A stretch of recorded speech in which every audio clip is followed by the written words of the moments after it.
হলো একাদশ দ্বাদশ শ্রেণীদের তথ্য বিষয় পঞ্চম অধ্যায় প্রোগ্রামিং ভাষা। আজকে আমি তোমাদেরকে আরেকটি ফ্লো চার্টের অঙ্ক করিয়ে দেব। দেখো প্রশ্নটা হচ্ছে সামান্তরিকের ক্ষেত্রফল নির্ণয়ের জন্য ফ্লো চার্ট করা, অর্থাৎ সামান্তরিকের ক্ষেত্রফল নির্ণয় করতে হবে। তাহলে প্রথমত ফ্লো চার্ট শুরু করতে হয়।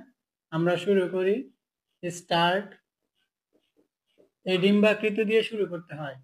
তারপরে আমাদের ইনপুট নিতে হয়। ইনপুটের জন্য হচ্ছে সামান্তরিকের ঘর। আমাদের ফ্লো চার্টের মধ্যে এই ডিম্বাকৃতির চিহ্ন দিয়ে শুরু করতে হয়, আর এই সামান্তরিকের মধ্যে ইনপুটের কাজ করতে হয়। তাহলে আমরা লিখি ইনপুট। এখন আমরা ইনপুট কি নিব এটা আমাদের বুঝতে হলে আমাদের জানতে হবে যে সামান্তরিকের ক্ষেত্রফল, এটার একটা সূত্র আছে। দেখো সামান্তরিকের ক্ষেত্রফলের সূত্রটা কি? সামান্তরিকের ক্ষেত্রফল, সামান্তরিকের ক্ষেত্রফল হচ্ছে ভূমি গুণ উচ্চতা। সামান্তরিকের ক্ষেত্রফল হচ্ছে ভূমি গুণ উচ্চতা। এখন আমাদের ভূমি মানে বেজ, ভূমি মানে কি বেজ, তাহলে বেজের প্রথম অক্ষর কি বি, তারপরে গুণ আর উচ্চতার ইংরেজি কি হাইট, হাইটের জন্য আমাদের এইচ। ঠিক আছে, তাহলে আমাদের সামান্তরিকের ক্ষেত্রফলের সূত্রটা হচ্ছে ভূমি গুণ উচ্চতা। এখন যদি তুমি সূত্র ভুল হয়, সূত্র যদি মনে না থাকে তাহলে কিন্তু অঙ্ক ভুল হবে। কারণ অঙ্কের মধ্যে তুমি যদি সূত্রই ভুল লেখো তাহলে অঙ্ক ভুল হবে।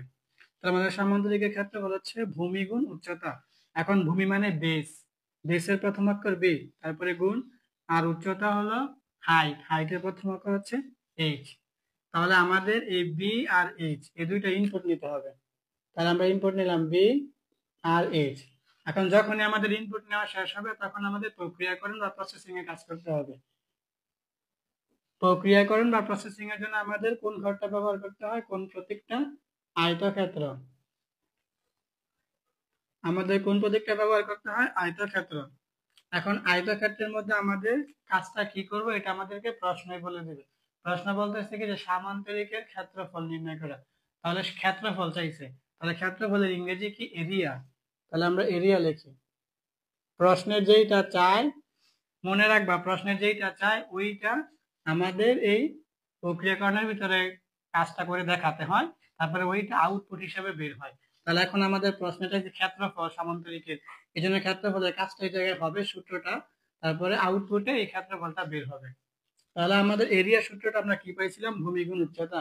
তাহলে ভূমি মানে কি বি, আর এই জায়গায় কিন্তু আমাদের সি প্রোগ্রামে গুণ চিহ্নটা নেই, গুণের পরিবর্তে আমাদের দিতে হয় স্টার। তারপরে উচ্চতা মানে কি এইচ, এই জায়গায় প্রথম বন্ধনী না দিলেও হবে। তাহলে আমাদের প্রক্রিয়াকরণের কাজটা হয়ে গেল যে এরিয়া সমান ভূমি গুণ উচ্চতা, মানে কি এই যে ভূমি আর উচ্চতা এই দুইটা গুণ হয়ে আমাদের, এটা কিসের সূত্র? সামান্তরিকের না? তাহলে এই দুইটা গুণ হয়ে আমাদের এই এরিয়াটা অর্থাৎ সামান্তরিকের ক্ষেত্রফলটা বের হবে আমাদের আউটপুটে। এইটা আমি মুছে দেই, তাহলে আমাদের কি বের হবে? আউটপুট। আউটপুটের জন্য সামান্তরিকের ঘর।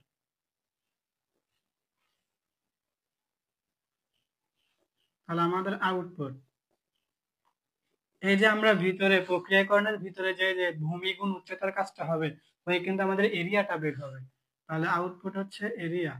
যখন আমাদের আউটপুট বের হয়েছে তখন কি আমাদের কাজ শেষ, আর কাজ শেষের জন্য আমাদের লিখতে হবে এই ডিম্বাকৃতির চিহ্ন দিয়ে ইন্ড। তাহলে আমি প্রথম থেকে একবার বলি শোনো, এই ডিম্বাকৃতির চিহ্ন দিয়ে শুরু করতে হয়, শেষ করতে হয়, এটা ফ্লোচার্টের নিয়ম। ইনপুট, এই সামান্তরিকের চিহ্ন দিয়ে ইনপুট নিতে হয়, আবার আউটপুট নিতে হয়, আর আয়তক্ষেত্র দিয়ে প্রসেসিং এর কাজ করতে হয়।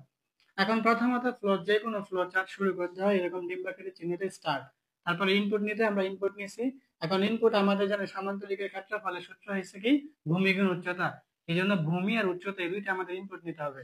এই জন্য ভূমির জন্য বি বেস, আর উচ্চতা মানে হাইট এইচ। ঠিক আছে, আশা করি বুঝছো।